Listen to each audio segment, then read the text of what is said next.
Assalamualaikum warahmatullahi wabarakatuh. Perkenalkan, nama saya Muhammad Ismail, DIM 2016 1016031131153.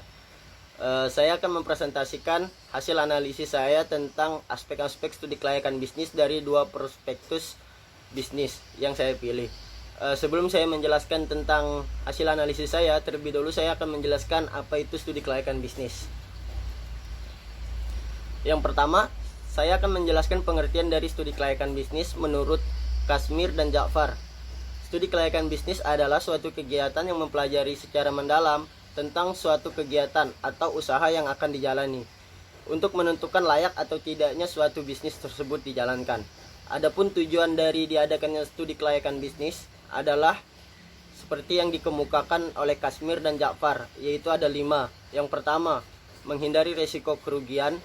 Yang kedua, mempermudah perencanaan. Yang ketiga, memudahkan pelaksanaan pekerjaan. Yang keempat, memudahkan pengawasan. Dan yang terakhir yaitu memudahkan pengendalian. Selain memiliki tujuan, diadakannya studi kelayakan bisnis pada suatu kegiatan usaha juga memiliki manfaat yang dapat dirasakan oleh manajemen keuangan atau manajemen perusahaan, investor, kreditur, pemerintah, dan masyarakat yang terlibat. Terutama pada pihak investor yang akan menanamkan modal di suatu perusahaan, otomatis pasti dia akan mempertimbangkan tentang aspek-aspek studi kelayakan bisnis suatu perusahaan tersebut. Entah itu bagaimana caranya agar dia dapat mengetahui laporan keuangan perusahaan sehingga dia dapat mengetahui berapa modal yang akan ia tanam di perusahaan tersebut. Next, di slide ketiga, yaitu dalam studi kelayakan bisnis terdapat beberapa aspek yang dapat diteliti, yaitu aspek-aspek dalam studi kelayakan bisnis tersebut bersifat fleksibel sehingga dapat ditambahkan sesuai dengan kebutuhan perusahaan. Aspek-aspek dasar yang biasanya diteliti dalam studi kelayakan bisnis yang saya gunakan dalam analisis ini antara lain sebagai berikut, yaitu yang pertama aspek hukum, aspek ekonomi dan budaya, aspek pasar dan pemasaran, aspek teknis dan teknologi, serta aspek manajemen dan keuangan. Di slide keempat saya akan membahas sedikit tentang prospektus bisnis, yang mana secara singkat prospektus bisnis adalah sebuah informasi yang umumnya berbentuk dokumen penting dalam proses penawar umum.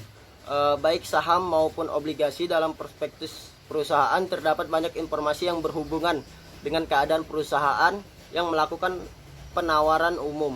Dengan prospektus ini nantinya pemodal atau investor dapat mengambil keputusan investasi secara tepat.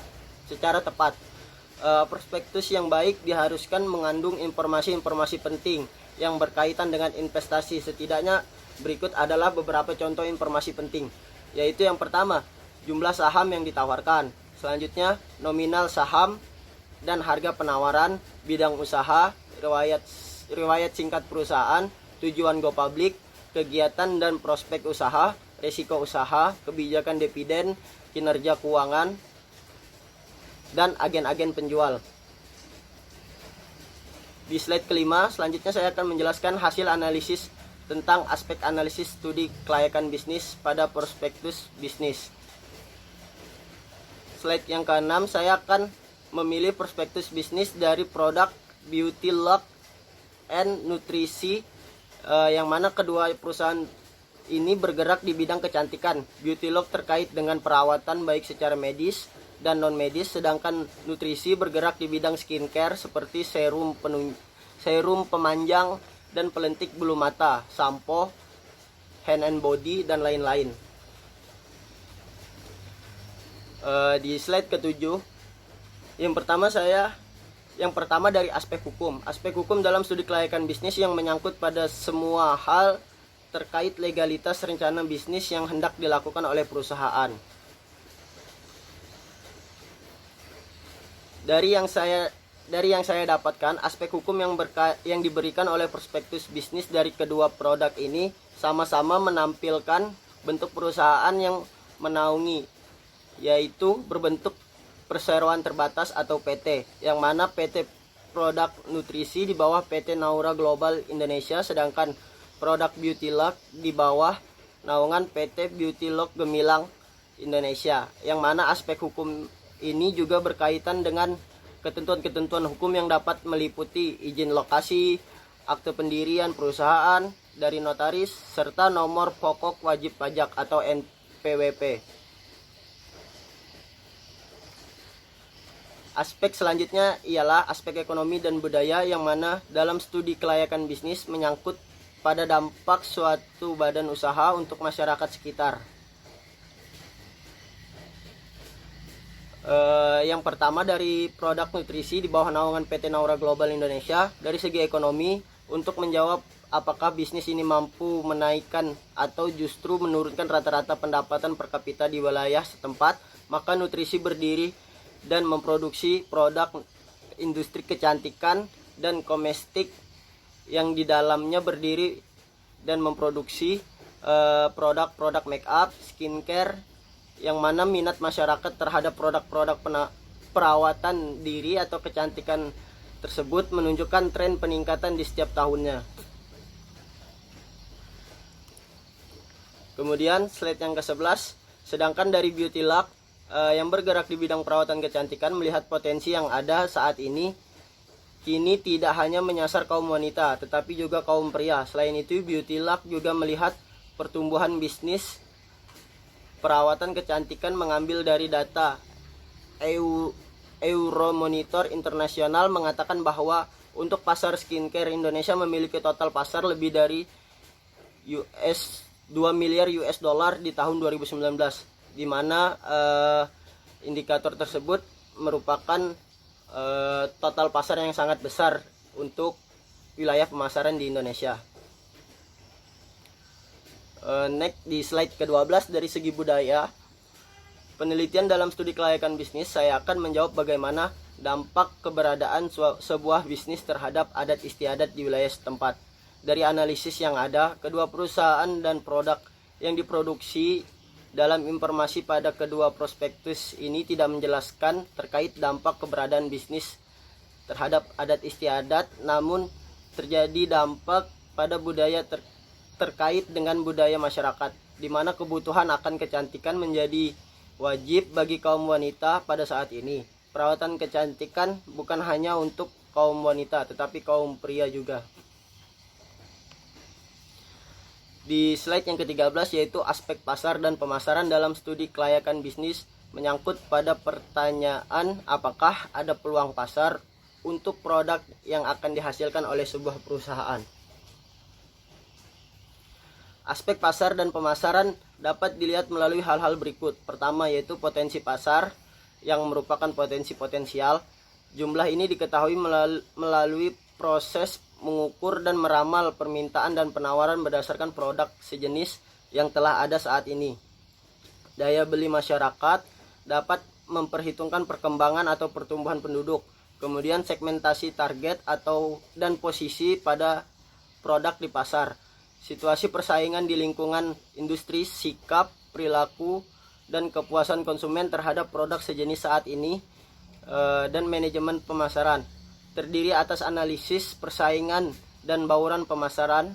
Secara garis besar dari kedua prospektus tersebut sudah menjelaskan di mana pasar dan pemasaran yang dituju ialah pada nutrisi fokus menyasar kaum perempuan, dengan produk skincare yang kini menjadi kebutuhan wajib bagi perempuan. Sedangkan di bisnis yang satunya, yaitu produk utamanya serum bulu mata dengan perusahaan lokal maupun global, serta kepuasan konsumen yang dibuktikan dengan meningkatnya angka penjualan dari tahun 2018 ke tahun 2019. Sedangkan pada produk Beauty Luck lebih memfokuskan kepada pasar perawatan kecantikan serta secara medis dan non medis, seperti pengecilan pori-pori, hair removal, dan sebagainya, tanpa melihat jenis kelamin. Selain itu, perusahaan ini juga melihat pertumbuhan ekonomi yang akhirnya mendorong daya beli masyarakat. Keberhasilan ini juga didukung dari strategi pemasaran yang dilakukan dengan cara melakukan endorsement terhadap influencer, Instagram, dan aktris. Kemudian slide selanjutnya yaitu aspek teknis dan teknologi dalam studi kelayakan bisnis, menyangkut pada hal-hal teknis dan teknologi yang akan dipakai pada perusahaan tersebut. Aspek-aspek tersebut antara lain terdiri dari pemilihan strategi produksi, pemilihan dan perencanaan produk yang akan diproduksi, rencana kualitas, pemilihan teknologi, perencanaan kapasitas produksi, perencanaan letak pabrik, perencanaan tata letak atau layout, serta perencanaan jumlah produksi, manajemen persediaan, dan pengawasan kualitas produk. Aspek manajemen dalam studi kelayakan bisnis menyangkut pada pembangunan dan pengembangan operasional perusahaan. Aspek manajemen memiliki cangkupan yang sangat luas, mulai dari manajemen sumber daya manusia hingga manajemen finansial perusahaan. Selanjutnya slide yang ke-19 yaitu pada PT Naura Global Indonesia terdapat 4 manajemen yang dijabarkan, yaitu yang pertama manajemen sumber daya manusia yang diklaim memiliki SDM passionate di bisnis kecantikan dan berpengalaman. Kemudian manajemen keuangan dan manajemen pemasaran serta manajemen risiko disertai dengan cara penyelesaiannya. Slide yang ke-20 yaitu manajemen sumber daya manusia diklaim berkualitas, terdiri dari dewan direksi dan pekerja. Manajemen keuangan dijelaskan dalam kegiatan perencanaan, penganggaran, pencairan dana yang dijelaskan dalam bentuk profit and loss statement, high list, penawaran saham serta mekanisme kerjasama, rencana dan rincian penggunaan data. Kemudian manajemen pemasaran, membranding klinik sebagai klinik yang milenial, berjiwa muda, dan berkualitas dengan harga terjangkau. Selanjutnya yaitu manajemen risiko disertai dengan cara penyelesaian atau mitigasi. Dilakukan analisis pada risiko persaingan usaha, keberlangsungan usaha, dan turn on SDM. Selanjutnya aspek keuangan. Aspek keuangan dalam studi kelayakan bisnis menyangkut pada besaran modal dan sumber daya dana yang digunakan dalam membangun sebuah usaha, serta kapan dan bagaimana modal tersebut dapat dikembalikan. Jika diuraikan, maka aspek keuangan dalam studi kelayakan bisnis terbagi menjadi yang pertama kebutuhan dana dan sumbernya, kemudian yang kedua aliran kas atau cash flow, yang ketiga biaya modal. Di biaya modal sendiri ada dua bagian, yaitu biaya hutang dan biaya modal sendiri. Kemudian yang keempat adalah perihal kepekaan, dan yang terakhir atau yang kelima adalah pemilihan investasi. Di pemilihan investasi di sini dibagi menjadi dua, yaitu pilihan leasing atau beli serta urutan prioritas proyek bisnis. Di slide yang ke-23, pada kedua perusahaan ini mendapatkan sumber keuangan dari modal, dari direksi dan investor. Jadi kedua perusahaan di sini menurut aspek keuangan sama saja, sumber keuangannya yaitu dari modal serta dari direksi dan investor.